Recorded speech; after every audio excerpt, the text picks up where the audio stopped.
It's my distinct pleasure to introduce Ulrike Romatschke as our speaker this afternoon.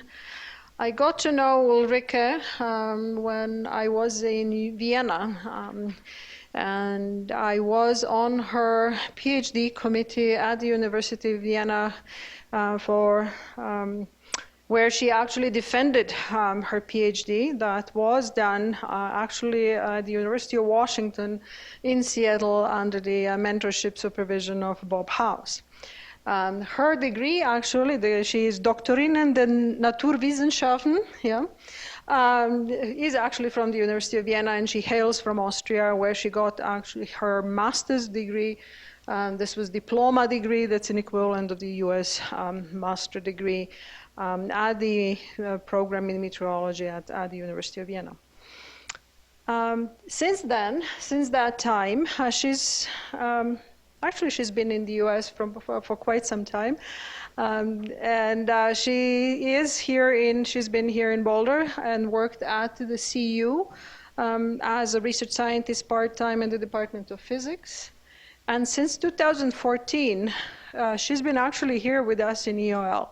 So sort of a best-kept secret until recently.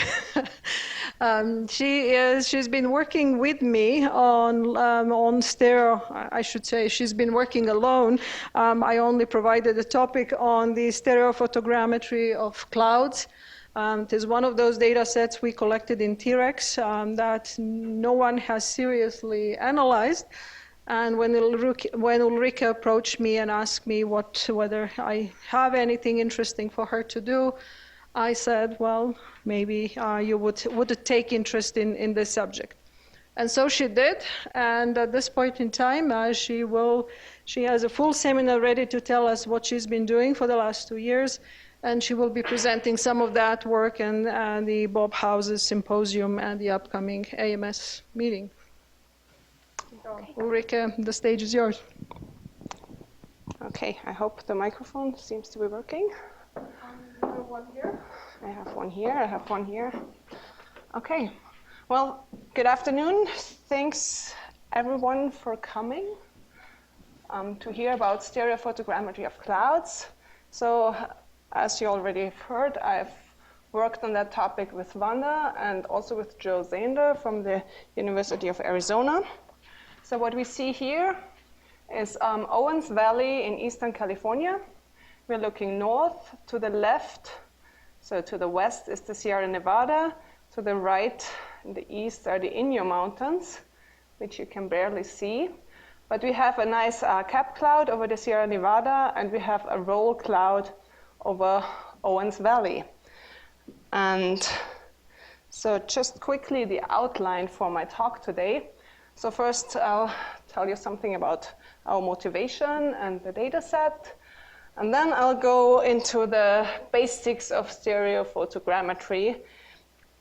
I hope I'm not boring you too much with technical details, but I really want to give a basic talk about the technique that we are using.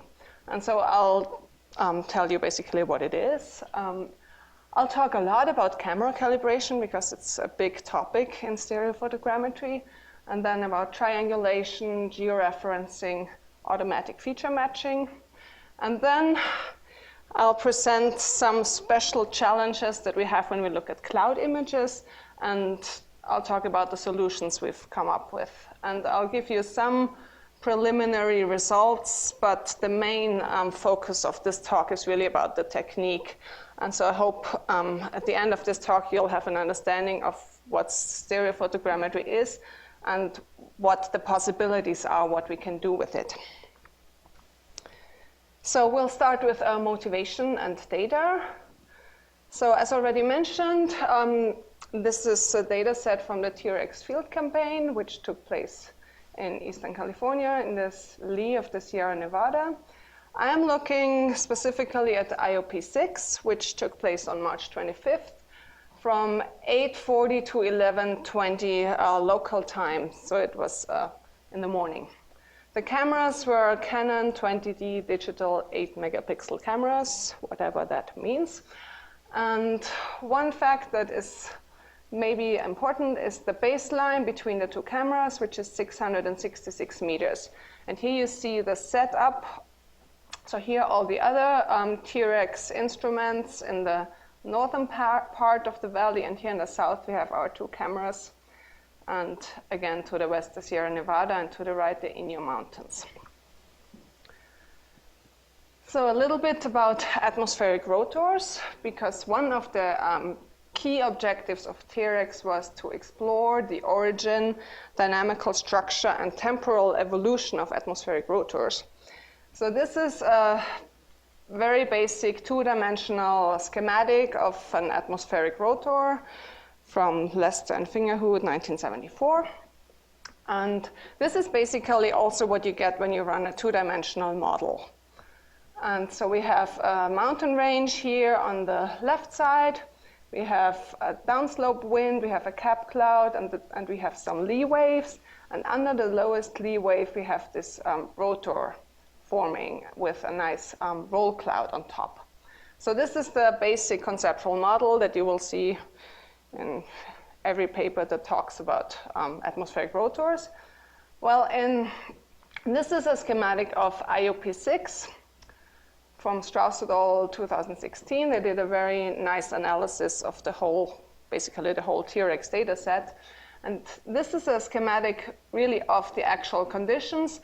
And we see it's a little more complicated than this two-dimensional model because we obviously have 3 dimensions. And so we have the turbulence here over the Sierra Nevada. We have the downslope wind, but there's also an up valley wind, which is basically going into the slide here. And so there's an interaction between the downslope wind and the up valley flow. And so there is definitely some strong turbulence here, but it's not this one clean rotor like in the two-dimensional model. And so we are interested in this small scale turbulent features here. And so we are hoping to learn something about them from photogrammetric data. So I'm going to show you, sorry, that was too fast. I'm going to show you a movie here from one of the cameras. And you can see the cap cloud over the Sierra. You can see the rotor cloud here. And what we are interested in is every now and then you see some small scale cloud features popping up here on the upstream edge of the rotor. And so we are basically trying to track them with our photogrammetric data set and track them from their origin and until they merge with the main rotor cloud. And so I'll just let you look a little more at this. And so we hope that from this path of these small scale cloud features, we can learn something about these small scale turbulent features. So with that, so what are the big advantages of using photogrammetric data? Well, the main advantage is resolution. We have a very high spatial resolution, which is only limited by the pixel size of the camera and obviously the distance between the camera and the clouds. And we have a very high temporal resolution. So the shutter speed was set at 10 seconds, so we have one image every 10 seconds, which is obviously very good temporal resolution. The disadvantage is, well, we can only see the outside of the cloud. So we don't know what's going on within the cloud. And we can only analyze the part that we're actually capturing with the camera. So in our case, we mostly look at the clouds from below. And so we basically, all the information we get is from the lower, so from the basically lower side of the cloud, so from looking up. And so we don't know anything of the upper part of the clouds or even the sides of the clouds.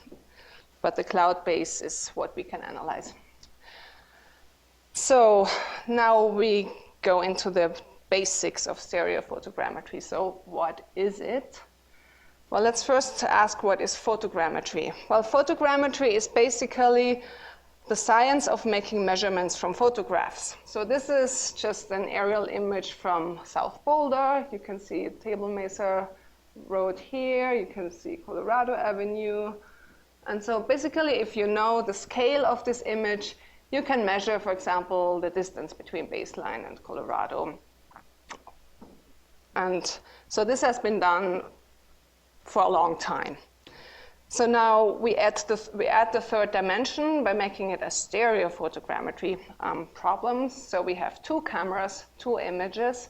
And as we all know, well, if you have two eyes, you can see three-dimensional. If you have two ears, you can hear three-dimensional. And that's basically what we're doing with cameras. So stereophotogrammetry is the reconstruction of three-dimensional models based on the position of key points visible in two photographs capturing the same scene. So to make that a little clearer, I have a two-dimensional projection of the problem here. So we have a left camera, we have a right camera, we have a baseline between the cameras, which is the distance d, and we have two images, and we have an object that we're capturing with our cameras. And so basically, if we know the exact setup of the cameras, and we know where exactly on the picture we capture the object, then we have the angle between the baseline and the sideline to the object. So if we have these two angles, we can just do some trigonometry and calculate the third angle, and with that we do some more calculations and we get the x and y coordinates of this object. So this is two-dimensional, but in three dimensions it's a little more complicated, but that's the basic concept. If you know the pixels in your images and you know the setup of your cameras, then you know where the object is. So, well, the big topic here is if you know the exact setup of your cameras. The problem is that that's hard to know. I mean, you just put them out there and you need accurate angles. So I just wanted to demonstrate what happens if you have an error in your camera angles. And so let's assume, so just for simplicity, I moved the object right in front of camera A, so we don't have to worry about this angle. Just for now, let's assume we have just one error in one camera angle, and so this camera is tilted a little bit to the right. So we get an epsilon here, and we get a delta y. Basically, we think the object is here, but it is actually here or the other way around, depending on how your camera is set up. So to calculate the distance here between the camera and the object, we can basically use the tangents law. And I put some examples here. So if we have an object that is 3 kilometers away, 5 kilometers, 10, 15, 20 kilometers. So what happens if you add an error here to one of the angles of 1 degree? 1 degree is really not a whole lot. And so basically, you can see here the delta y we're getting. So at 3 kilometers, we get about a 9% error. At 10 kilometers, we get a 36% error. And at 20 kilometers, we get already 110% error from just a 1 degree angle error in one angle. So basically, the point I'm trying to make here is the result of where our object is located is very, very sensitive to this angle, and the farther away it is, the more sensitive it gets, which is not surprising since we're dealing with the tangents here, which goes to infinity at 90 degrees. So the farther the object is away, the more sensitive it is to errors. So how far were the clouds that the cameras were looking at in all this road? How far away from the base camera based? So the clouds I'm analyzing are at about 3 to 10 kilometers away from the cameras. So that would give us, well, about a 36% angle at 10 kilometers. But this is just a very theoretical example. So this leads us to camera calibration, very essential. So obviously, we do not have 2 dimensions, we have 3 dimensions. And so we can use something called the pinhole camera model. So for now, we are assuming we have a pinhole camera, and we have the camera sits at some location in our coordinate system. I would put it at the origin.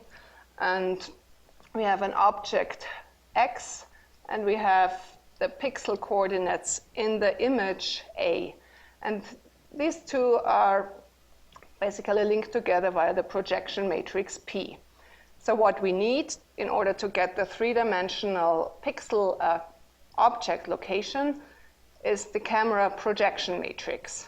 And then, so we have two cameras, so we get two projection matrices, we get two sets of equations, and we can solve that set of equations via singular value decomposition, and we get our X, our location of the object. Well, here's already the first problem. We don't have a pinhole camera, we have a real camera. So we need to deal with lens distortion. I will not go into the details of lens distortion correction, but basically what it does, when you have a lens, basically what it does, it makes straight lines curved. So we need to correct for that. There are some algorithms and methods to do that, and then you get straight lines. So assuming we have done that in some way, we can actually pretend we have a pinhole camera. So what is in the projection matrix? Well, there are basically intrinsic camera parameters, which is the matrix K. And what's in there, I won't talk about this in detail either. It's basically the focal length, it's the principal point, it's the skew of the image plane, it's the pixel size, so everything that is related to the camera itself. And you get that either from the manufacturer or from the internet. It's actually not that easy to get all these values, but it can be done. So we're not going to worry about the intrinsic camera parameters right now.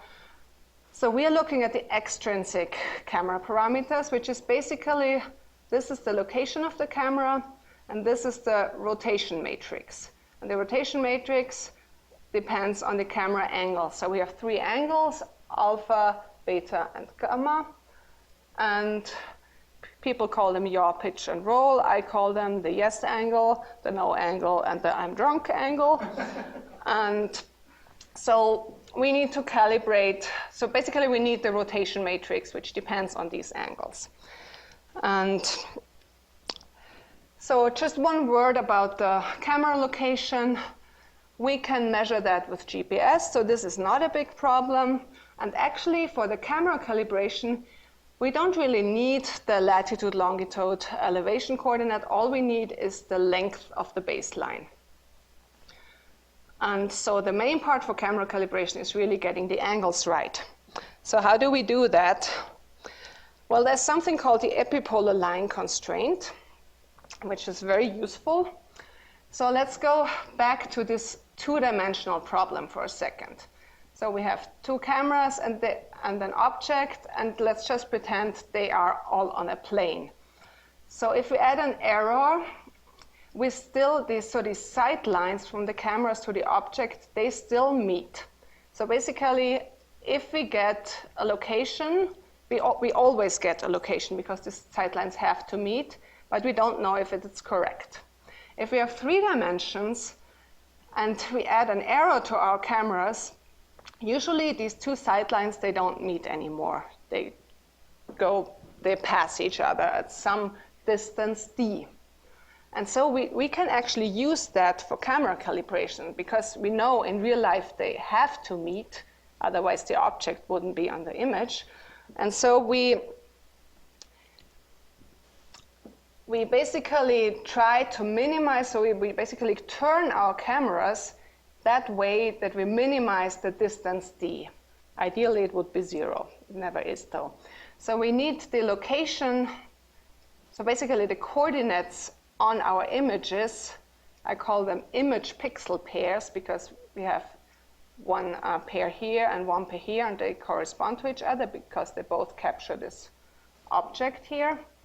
And so in theory, we have 6 camera angles, and so we have 6 of these distances. And so we can run an optimization algorithm and adjust all 6 camera angles so that the D's are minimized, and then we can calculate our projection matrices. And we are basically done with camera calibration. So now we need to actually calculate where the object is. So once we have set our projection matrix and we have put everything into our camera coordinate system, the camera coordinate system is set. So we have an X, Y, and Z directions. They are orthogonal, usually. At least I would make them orthogonal. I usually put camera A at 0, 0, 0. I put camera D at 0, D, 0, and camera B at 0, D, 0. So I basically put the y-axis along the baseline just to make things easier. And so we have our two equations here. We know A and B because we know where on our image we capture the object. We have our camera calibration matrices from our camera calibration, obviously. And so now we can calculate where X is. So far, we have only used the image pixel coordinates and the length of the baseline. So we haven't used anything from the real world. And so basically, our camera coordinate system could be anywhere. It could be on the moon, it could be in Paris, it could be kicked around by a soccer player. And so we need to do some georeferencing. And so if we, basically what we want is to transform our camera coordinate system with the X, Y, Z coordinates to a real world coordinate system with latitude, longitude, and elevation. And to do a coordinate transformations in 3 dimensions, we need 3 reference points. Well, luckily for us, we already have 2 reference points, which are the 2 cameras, because we can measure their location with GPS. So we have latitude, longitude, altitude. And we have set, basically, we have chosen our camera coordinate system, so we know their locations in the camera's coordinate system as well. So we need 1/3 point. And this is basically just a point where we know the latitude, longitude, elevation. That could be a mountaintop or a building or a person holding a GPS up in the air. And it needs to be captured by both cameras, obviously. And now we have everything we need. So the basic process is to match pixel pairs from the left and right image, calculate their 3D position in the camera coordinate system, do the georeferencing, and we have the location of our object in the real world. And we repeat that for as many pixels as possible, so we get a dense point cloud. People call that a point cloud. That was not my invention. So we are basically trying to make a point cloud of a real cloud. So this last part, repeat for as many pixel pairs as possible. Well, that leads us to automatic feature matching. And with features, basically what I mean is pixels. It's just called that way. That wasn't my invention either. So because you don't want to match every single pixel in every single image by hand. So you want to automate this in some way. And so actually automatic feature matching is being used a lot, not just in photogrammetry. So for example, it's used in traffic cameras where they automatically want to read your license plate from the image. It's used in facial recognition software. So basically what it does, it looks for features, meaning some significant pixels that stand out. It could be a corner or some color. I mean, this is a black and white image, but it could also be done with color. And so what they're trying to do here, this is just an example. They're trying to match this, I think it's cookies or something. They're trying to find this cookie box in this image. And you can see they are doing a pretty good job. There are some outliers where it doesn't work as well. But basically, it's a 2-step process. First, detect features, and then match features, and then there are some algorithms available. So now the result, well, there is existing software that does all that, and it gives really nice results. So for example, here they have many cameras, I think like 15 or something, and they capture this man here, and then they can actually make a nice 3D model all around, and it's beautiful. And here this is from archaeology software, and this one too, where they really make these 3-dimensional models from images. So why don't we use just that? I mean, it's beautiful, it's available, some of it is open source even, so why don't we just use that? Well, that brings us to the challenges when using cloud images. There are 2 main challenges. The first is the automatic feature matching. All the available tools rely on texture, meaning edges, ridges, corners, contours. Well, there's a lot of contours and edges and ridges and corners here, but nothing here.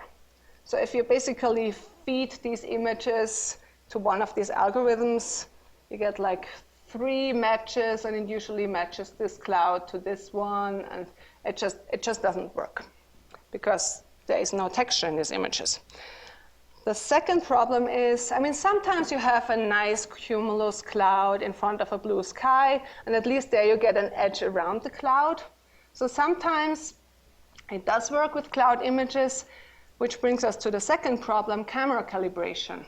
Well, usually, I mean, I told you before, camera calibration is very sensitive to the distance between the camera and the object. Well, usually with clouds, we're looking at like, as I mentioned before, 3 to 10 kilometers. So there's a huge potential for error here. And these available tools, they are not optimized for that because they were made for archaeology, for example, and you wouldn't go 10 kilometers back to take a picture of a building. You just wouldn't do that. So they don't have that problem, and so these algorithms aren't optimized for that. And so are there any cloud software tools available? Well, there have been 2 fairly recent papers, one by Hu et al., where actually it's Joe Zinder, my current co-author, is one of the co-authors. They did that with Cupido data, and they have actually very accurate results, but they don't use the epipolar line constraint, so they do their whole camera calibration with real-world reference points, and they need many, I think like, I don't know, almost 100 or something like that. They have no automatic feature matching, and the biggest point, the software is no longer available. Somehow it disappeared.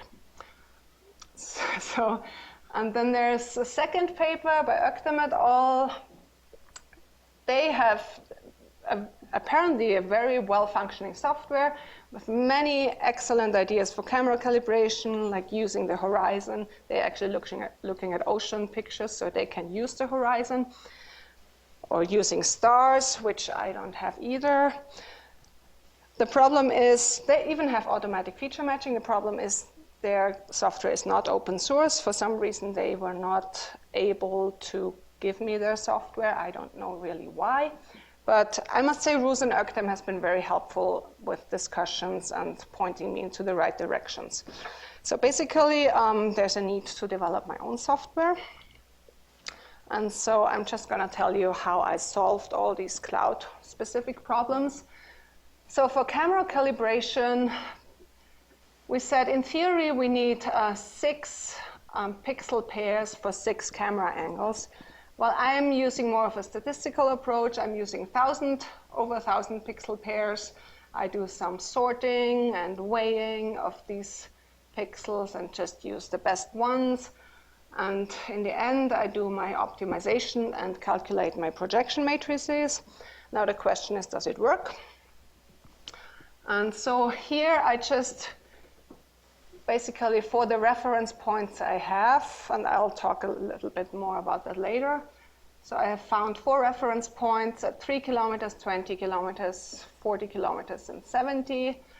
Well, just to go back to our theoretical 1-degree error, we would get a 7%, 34%, 50%, and 65% error. If we do no calibration at all, so I just use the data as it is, I get basically the same as with this theoretical error, the same error here. This is a pure coincidence. That does not mean that we have a 1-degree error, because we have obviously 6 angles, and this was just with 1 angle. If I do my calibration, I get the error down to 3, 23, 25, and 39%. As already mentioned, our distance between the camera and the clouds is about 3 to 10 kilometers. So the very rough error estimate, I would say 3 to 10%. But it is significantly better than without calibration. Is it good? Well, not so much, but it's the best I could come up with. I'm going to go back to this over and over and over and over and over again, but this is what I have for now. So yeah, I already mentioned the reference points. It's a little tricky if you have clouds over all the mountains all the time. So this is the best image I can find with the least amount of clouds. And then you go to Google Earth and look if you can match the scene and then figure out which one of these is which. Yeah, I came up with the 4 reference points I just showed you. If someone has a better idea, please let me know. Now we come to the automatic feature matching. Well, the first step is to increase the texture of the image. So basically you run a filter. In this case, I use something from ImageMagick. And you come up with this nice impressionistic painting here. And this makes things a little better. Still, it's not good enough for the available open source tools. So automatic feature matching, we said the first step is to detect features. The second step is match features. Well, there are still not good features to detect. So we basically just skip the first step and go right into the matching. And there again, I use a 2-step approach. First, identify the region of interest, and then calculate correlation coefficients. So I wrote some software. This is with OpenCV. It's a very nice visualization toolkit. And I wrote basically a program where you can zoom into the region. Let's assume we want to look at this little cloud here. We zoom into the region of interest. We can, with a threshold, basically we click on the cloud and adjust the threshold, and we can decide which part of the cloud we actually want. So this is pretty much, I think this pretty much covers what I would assume we want from this cloud. So let's run our software and calculate the correlation coefficient. So basically what I do here, within this contour here, I go through every single pixel and look for a match in the right-hand camera image. So I define a search region and I define a correlation region. So I start with some first best guess pixel here. I calculate within that red box the correlation coefficient with this red box. That gives me some value. Then I move on to the next pixel here. Could be this one. Usually you would just use the next one. And so basically in the end, I get a correlation coefficient for every single value in this search region. And then I see if they are above a certain threshold, a reasonable one. And then I just pick the one that has the highest number. And then I go to the next pixel here. So basically, I run through all pixels and do some correlation coefficient calculations. So in the end, we get matches. In this case, for this tiny little cloud, I got 15,000 matches. And this brings us to the results section. So first, I calculated the 3D coordinates for all of these 15,000 pixels. And you can make a 3D model, which I'm showing here. This is basically the end result. I'm going to just, actually I wanted to show this again. Or maybe not.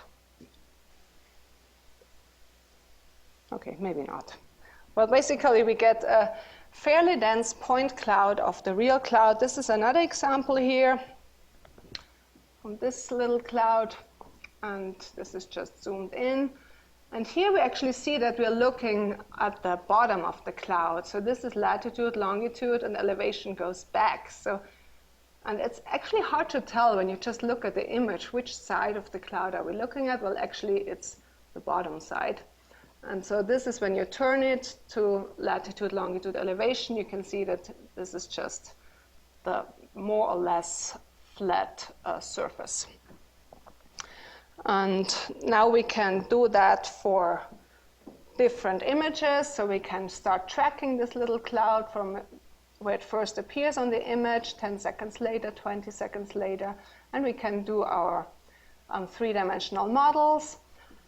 The red dot is the center of gravity, and so we can really track them in space and time. And basically, I did that for this one cloud, and here is just the in space tracking and latitude, longitude coordinates. And we can calculate the mean cloud base elevation, so it moves up. We can look at the horizontal cloud area, so basically the growth of the cloud in the horizontal direction. We can look at the speed of the cloud. Well, this is just one example, and obviously we would like to see more clouds to do some statistics. So I tracked 37 clouds so far in this 2-hour time frame. There were 37 clouds that were useful. And so here you see unfortunately all these Google Earth images are a little dark and not so easy to see.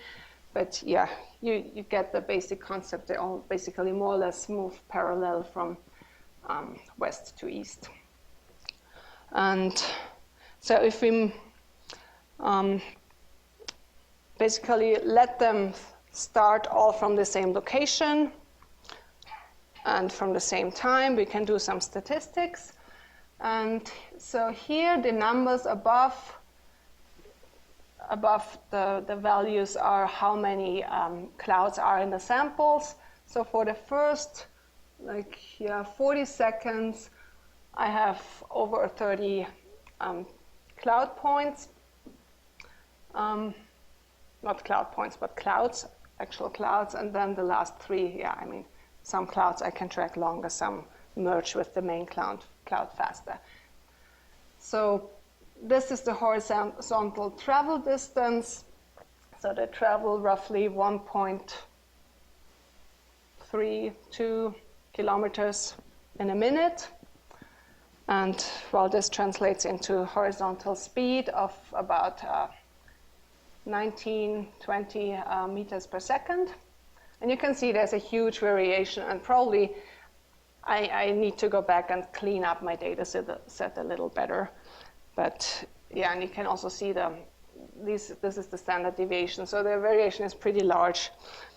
But yeah, this is just to give you an impression of what is in principle possible. We can also look at the elevation. And I think this is actually kind of interesting, because since we're looking at the cloud base, this means that actually the cloud base is lifting up. So this basically translates into the lifting condensation level moving up, or not actually moving up, but this probably has to do with the separation of the boundary layer in this rotor environment. And so this basically tells us how the cloud base is lifted over time and space. And this is vertical speed. It's mostly positive, and it's about 2 meters per second, which is pretty consistent with what other data sets from TRX are telling us. And one more example, cloud area. So the clouds grow, which is kind of what we would expect. And this is another little thing I just came up with. It basically tracks the travel distance of the front edge of the cloud and the back edge of the cloud. And so, as expected, when you have a mean underlying flow, the front edge travels faster than the back edge. So these are just some examples of what is possible. with this technology, and I'm sure you'll have more ideas. And this brings me to my conclusions. So basically, we have developed algorithms for camera calibration, automatic feature matching, and 3D reconstruction of cloud images. And they are ready to use and can be used to investigate 3D properties of clouds, such as cloud size and cloud growth, horizontal and vertical speed, and cloud location. Joe Zander is looking at tracking cumulus clouds, looking at entrainment rates. And so there are a lot of possibilities. This hopefully gives you an introduction of what is available, what is possible. It's not perfect yet, but I'm sure you have all kinds of ideas what this could be used for. And with that, I'm finished, and I am hoping for some questions.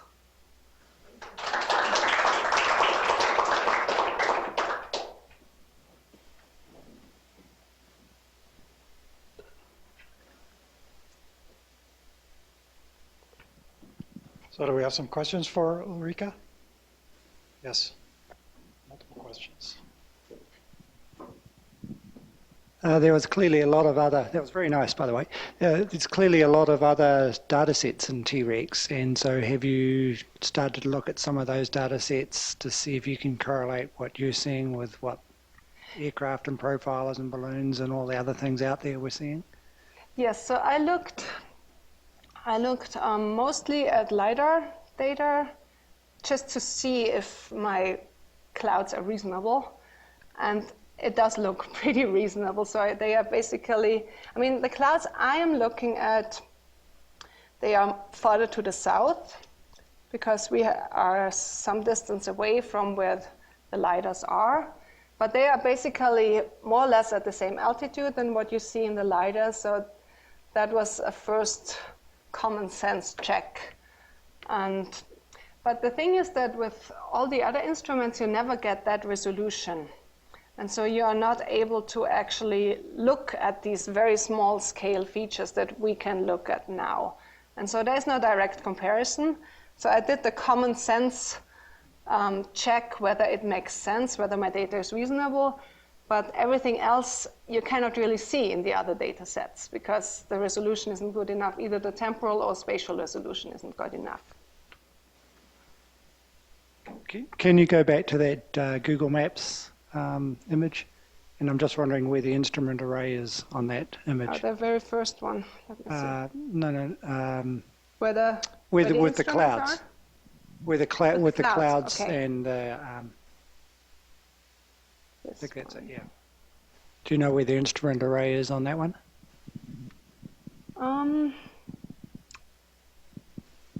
They are all, yeah, I think they would be around here.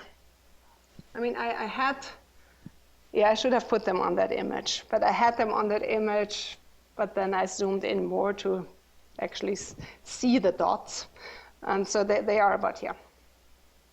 And this is actually, I must admit, this is, I'm not completely sure if this specific data point, if that's very valid, because it's much higher than the others.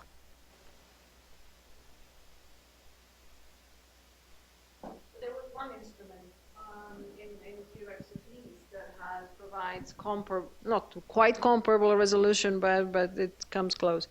It is Wyoming Cloud Radar. So for those IOPs, when Wyoming Cloud Radar produced the data, and this is not the one IOP that you are looking at, yes. It would be actually an interesting comparison between this analysis. And my question is how general the algorithm is, and Canon, you specify the model of the cameras.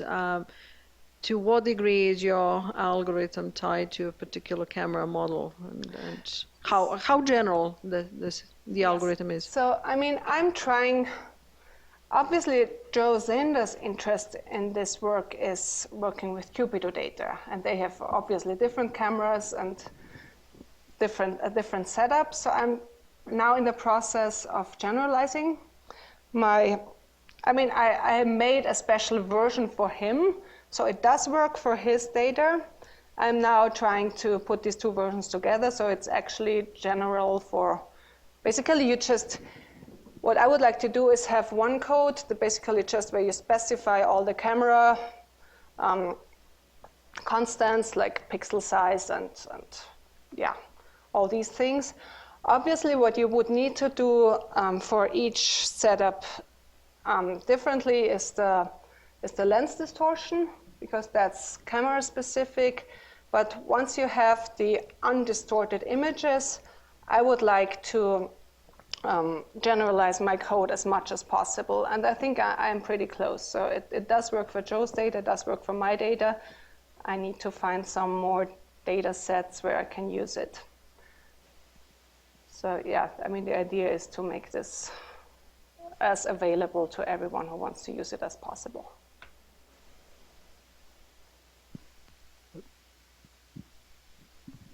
So I'm sitting here thinking that this would really be ideal for a camera looking sideways, a single camera looking sideways out of an aircraft, where you know the pointing angles from an inertial system quite accurately, and where you could fly by a cumulus cloud and you would get actually a very good picture of it and so on.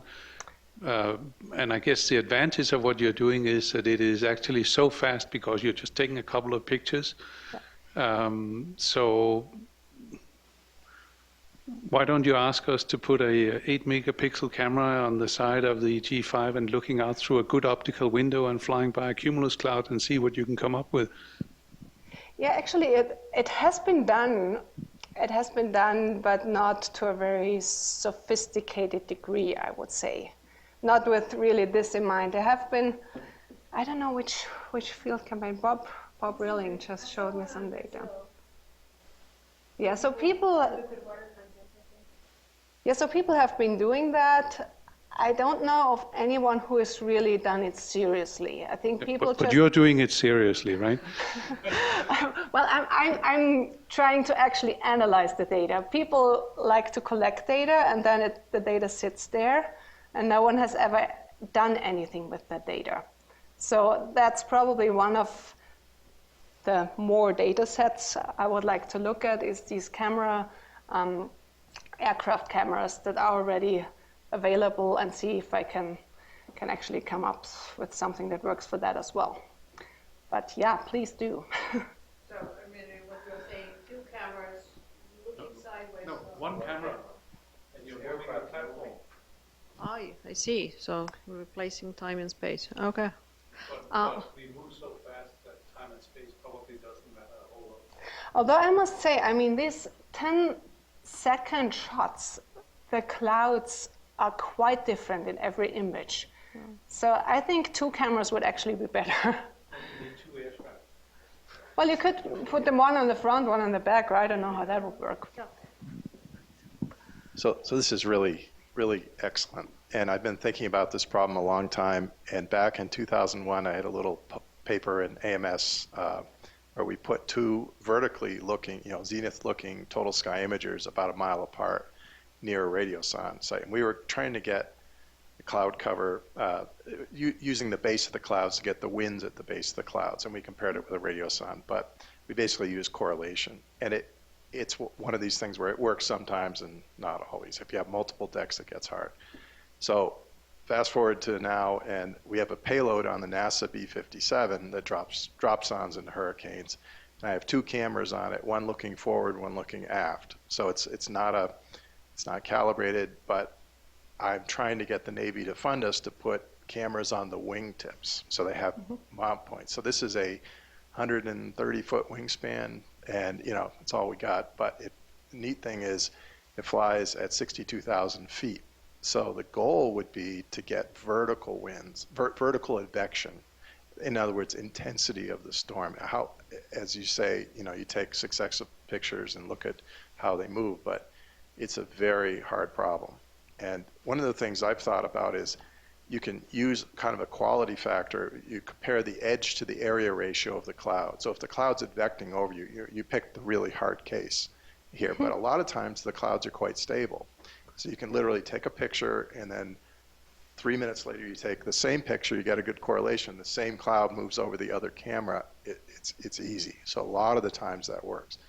Other thing I've noticed is that above a certain solar zenith angle, the lower clouds are darker and the higher clouds are brighter. And so you can kind of use that as a cue to indicate altitude. You know, easier said than done. But you know, have you looked at thresholding using the blue to white ratio in color images? Yeah, I've used all kind Yeah, of it's hard. ratios, and yeah, I mean, it really depends on what the cloud looks like, Yeah. and it's different for every setup.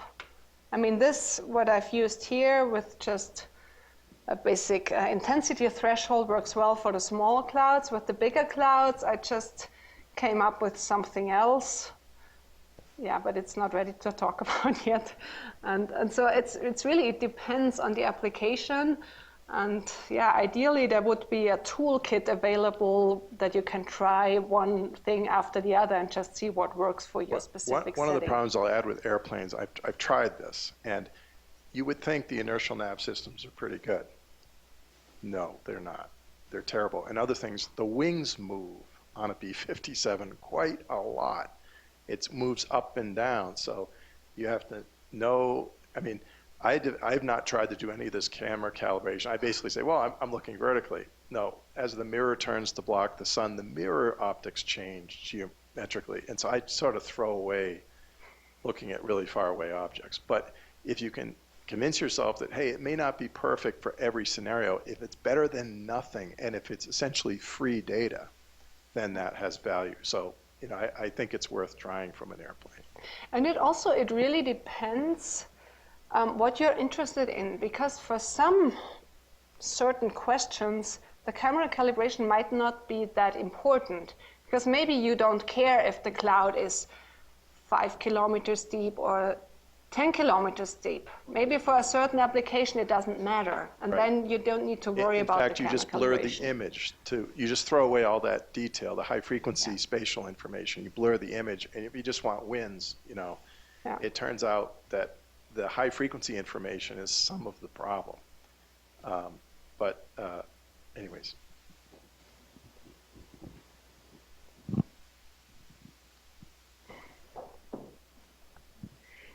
Thanks, Ulrike. Nice seminar.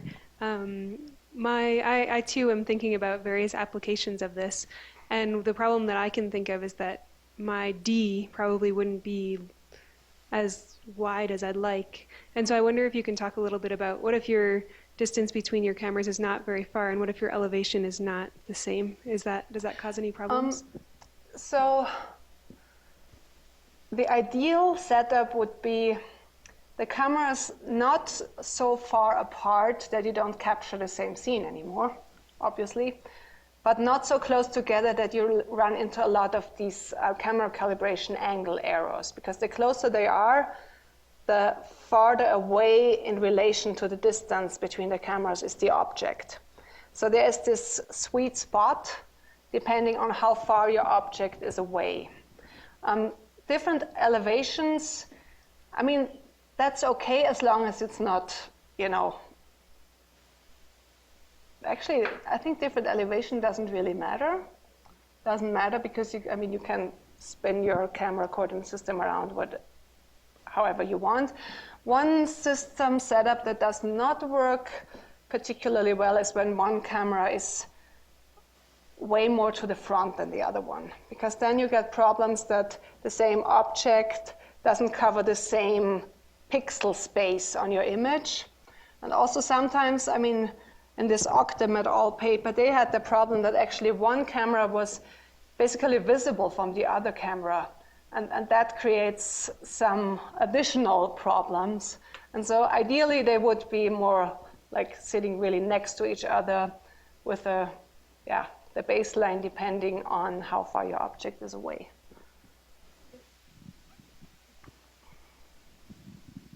Well, nice talk. You actually answered part of my question. I think it's because you're solving a matrix, so the altitude, different altitude shouldn't matter. It's how you place the image. So a couple questions. One is, do you set your zoom? Any preferred zoom that you use for taking the camera? Well, since I didn't take the images, Okay. I don't really know what the thoughts behind that were. But it's recorded, I believe. Yeah, right? I mean, it's a 10 millimeter focal length, so it's really, I mean, that's just what it is. I think there was probably a reason behind that. But I would assume basically they just wanted to capture all they wanted to capture. And the focal length, it doesn't matter too much. No, I mean, it's you not, just have to know what it is. Right. That's the important thing. The other thing, the other question is, you use 4 points to do the calibration, right? 4 mountaintops, fixed object to do the calibration, right? Yeah. So, So those are actually the mountaintops I use. That's not for the calibration. That's just for basically fixing the camera coordinate system to Right. the ground. So Right. the rotation from the camera to the world coordinate system. So the question is, how many points do you actually need to? Have you tried? Is 4 points the optimized number, or No. I mean, if you have many points, that you can actually use that for camera calibration, and that would obviously give you much better results. That's what Hu et al. Did, because they had many mountaintops to choose from, and so they could actually do that. I don't have anything, so I'm using the epipolar line constraint, which works as well as it does. And so to actually rotate the camera coordinate system to the world coordinate system, I would only need 1 point. And I'm actually not too concerned about this camera coordinate transformation, because yeah, if that's off a little bit, okay, it's off a little bit. That doesn't matter too much. The camera calibration is really the part that matters. So if you have many reference points, you could do the camera calibration much better. And I mean, I basically use my 4 mountaintops more to check whether my camera calibration works or not. And I wish I had some more that were closer than 70 kilometers.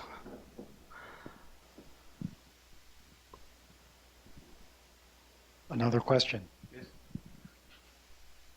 What would happen if you had 3 cameras looking at the same scene?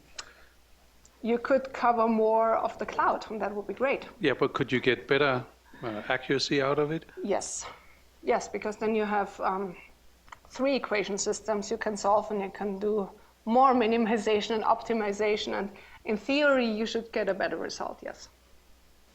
But it doesn't scale linearly. I would need to think about that. At some point. Any other questions? I have a quick one.